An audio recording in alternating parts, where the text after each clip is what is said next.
अस्सलाम वालेकुम नाज़रीन व हज़रात, मैं हूं आपके साथ आपका मेज़बान रहीम अहमद ख़ान। इस्तक़बाल करता हूं आपका तस्नीम टीवी पर। नज़र डालते हैं दिन भर की अहम तरीन और कुछ बड़ी ख़बरों पर।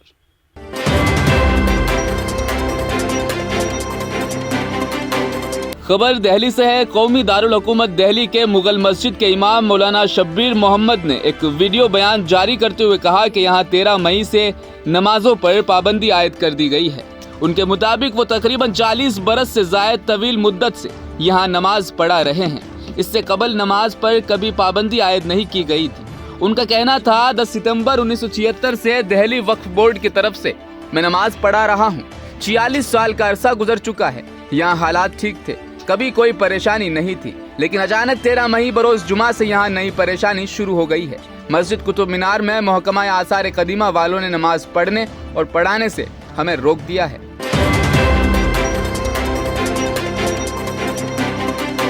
खबर हुबली कर्नाटका से है। रियासत कर्नाटक के शहर हुबली में लारी और प्राइवेट बस के दरमियान पेश आए तसादिम में 9 अफराद की मौत हो गई है। तसादिम के दौरान 6 अफराद की मौका पर ही मौत वाक़ हो गई, जबकि 3 अफराद अस्पताल में दम तोड़ चुके हैं।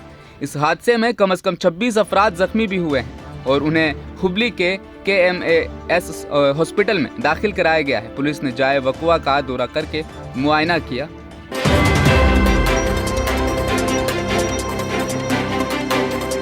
खबर बनारस से है। सुप्रीम कोर्ट के हुक्म के बाद ज्ञानवापी मस्जिद मामले के समाअत पीर को पहले दिन जिला अदालत में हुई। अदालत ने मुद्दई और मुद्दा अलई दोनों को सुनने के बाद पूरे मामले की समाअत के लिए फ्रेमवर्क तैयार करने के लिए आज की तारीख मुकर्रर की थी। वाराणसी जिला अदालत आज हुक्म जारी करेगी कि आया पहले मस्जिद कमेटी के ऑर्डर 7 रूल 11 की दरख्वास्त की समाअत की जाए या कमीशन की रिपोर्ट पर एतराज़ात तलब किए जाएं। मस्जिद कमेटी का कहना है कि पहले ऑर्डर नंबर 7 का रोल 11 सुने, जबकि मुद्दई का कहना है कि तमाम शवाहिद आने दें, फिर तमाम दरख्वास्तों को एक साथ सुने।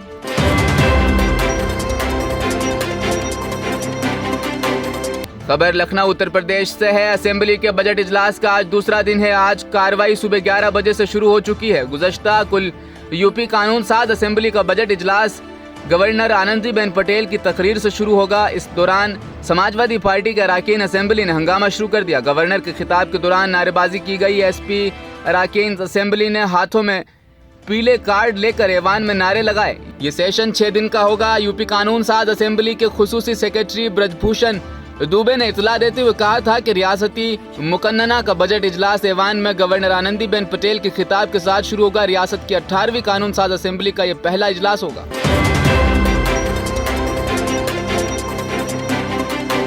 मोदी और अमेरिकी सदर जो बाइडन ने सरबराही इजलास जापान के बाद 2 तरफा मीटिंग की। इस दौरान बाइडन ने कोरोना के दौर में हिंदुस्तान के काम की तारीफ की। साथ ही PM मोदी ने कहा कि हिंदुस्तान और अमेरिका की शिरकतदारी हकीकी मानों में एतमाद की शराकत है। हमारे मुश्तरका मफादात ने हमारे दोनों ममालिक के दरमियान एतमाद के इस बंधन को मजबूत किया है। इससे पहले चोटी कॉन्फ्रेंस में बाइडन ने कोरोना वबा से निपटने में PM मोदी का काम की तारीफ की थी। एक सीनियर एहलकार के मुताबिक बाइडन ने वबा से निपटने में चीन और भारत का मवाजना करते हुए चीन को नाकामी साबित करते हुए भारत को फतेहयाब करार दिया।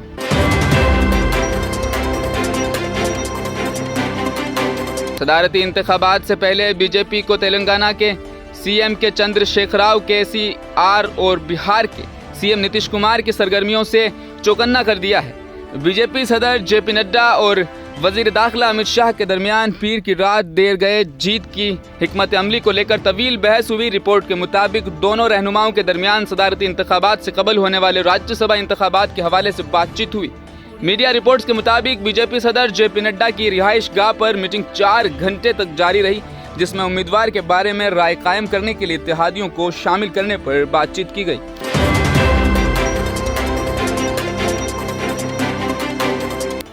मुल्क और गैर मुल्क की अहम तरीन खबरों में फिलहाल इतना ही। मैं लेता हूँ आपसे इजाजत। आप देखते रहिए तस्नीम TV अपने मेजबान रहीम अहमद खान के साथ। अपना ख्याल रखिएगा। अल्लाह हाफिज।